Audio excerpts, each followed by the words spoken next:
Hello, this is Mr. Huber. In this lesson, we're going to be learning about solving proportions using cross products.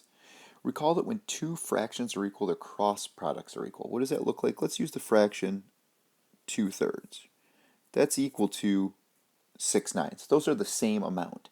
Okay, the cross products means that we're going to take the numerator of one side of the proportion and multiply it by the denominator of the other side, and so on with the other numerator and denominator as well. So if we cross product, cross multiply, right? Remember the word product means multiply. So I'd have 2 times 9, that'd be 18 equals, and the other cross product would be 3 times 6, which is 18. Right? Anytime you have two equal fractions, those cross products are going to be equal. We can use that to solve proportions, like the examples we see below. So in this first one, we have 8 over x equals 6 over 15.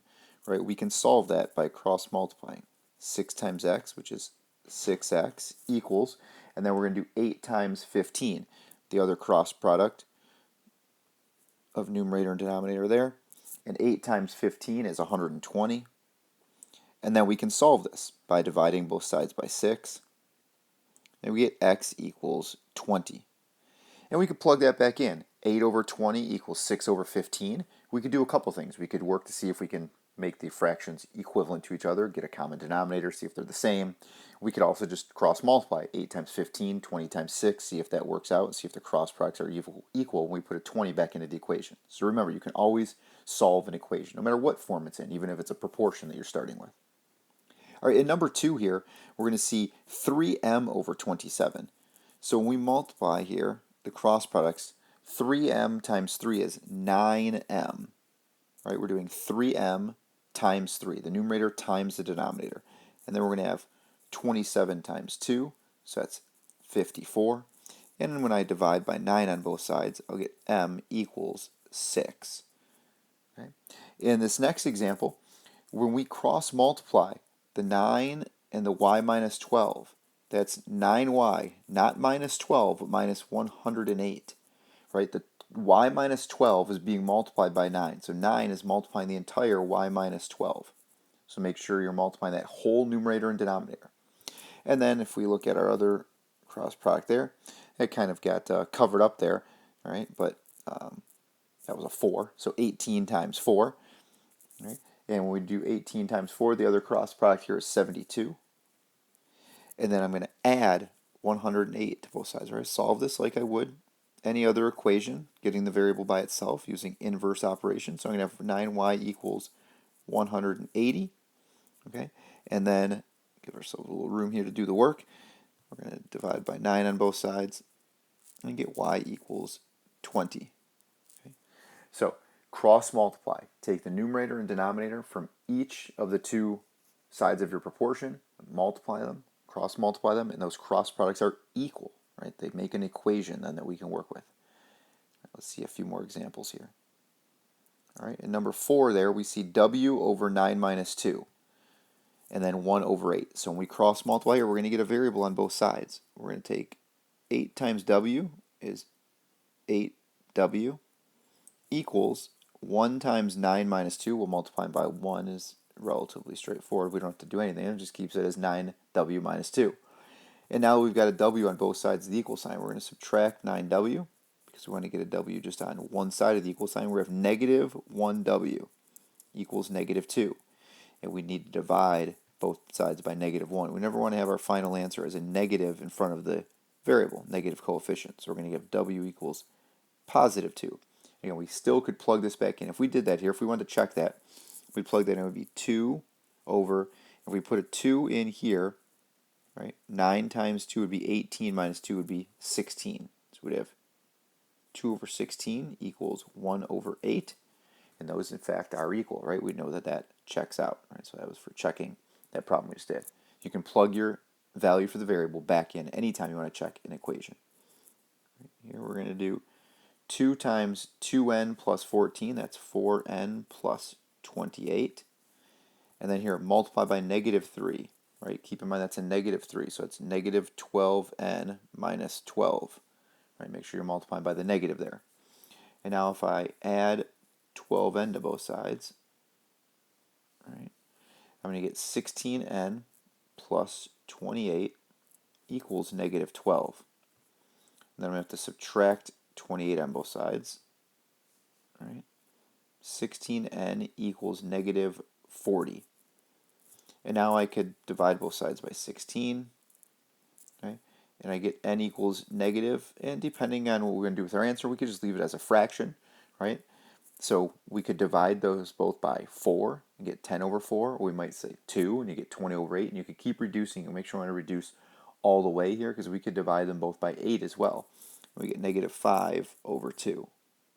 Okay, if you have it as decimal, negative 2.5, right, that works as well. Keep it exact.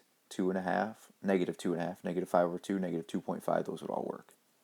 Right, in this next example, we're going to have 4x equals 5x minus 30 when we cross multiply. All right, make sure, again, we're multiplying the whole numerator times the denominator. And now if I subtract 5x on both sides, I'm going to get negative x equals negative 30. And those cancel. And I'm going to divide both sides by negative 1. So we have a positive. We're going to find out what positive x is equal to. In this case, x would equal 30. So cross products equal gives us an equation we can then solve using our inverse operations, isolate that variable by itself, and find out what its value is. All right, before we do some applications of these, why does number 2 lead the way? Here we're referring to pencils. Number 2 pencils lead the way. Why is it that number 2 pencils are the gold standard that we use? So those pencil leads are actually made out of graphite, okay? And the more graphite, the darker the mark the pencil will make, but the softer the lead. And so there are numbered pencils that aren't number 2. A lower number like 1.5 or 1, okay, has more graphite in it, and it will make a much darker mark, which could be good, right? Writing a dark mark is good, but it's really soft, and they break easily, and they're not very effective.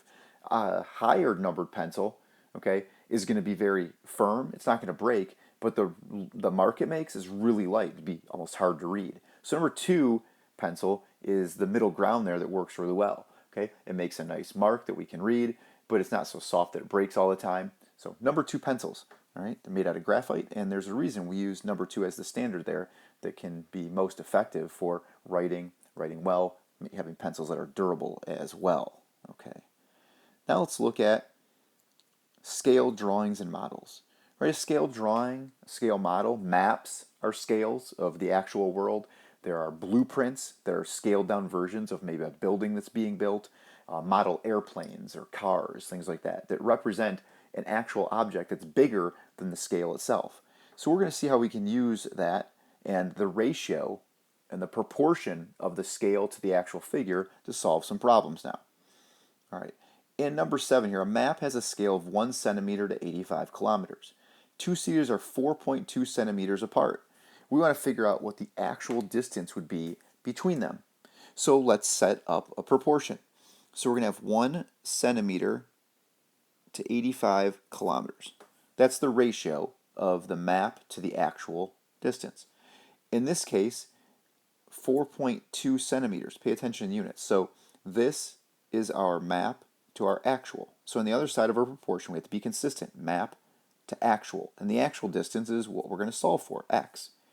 And so now we have a proportion. 1 centimeter to 85 kilometers is equal to 4.2 centimeters to x kilometers. So we could cross multiply. 1 times x is just x equals, and then we'd have 4.2 times 85. Right, when we cross multiply, those cross products are equal, is 357 miles. So those cities that on the map were 4.2 centimeters apart, in the real world would be 357 miles apart. And let's see another example here of where we can use scale. Okay, the kit for a model ship has a scale of 1 to 400. A completed model of the Queen Elizabeth II is 2.4 feet long. How long is the actual ship? Okay, so the ratio of 1 to 400 is equal to, right, that's model to actual.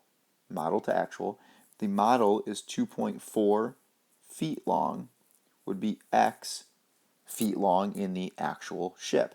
So we can cross multiply here. We're going to get x equals, and we take 400 times 2.4. That's 960. So 960 feet. The actual ship would be 960 feet in this case. Right? So when we set up those proportions, make sure we're consistent with what we're putting in our numerator and denominator, And we've seen many examples here of how we can use cross products to solve these type of examples or the other ones where we had different situations, maybe two variables in the proportion, variables where we had to multiply a binomial and distribute. So pay attention to multiplying the entire numerator times denominator in the cross products, get that equation, and then take your care in solving those equations like you would any other time to get the variable isolated by itself equaling some value.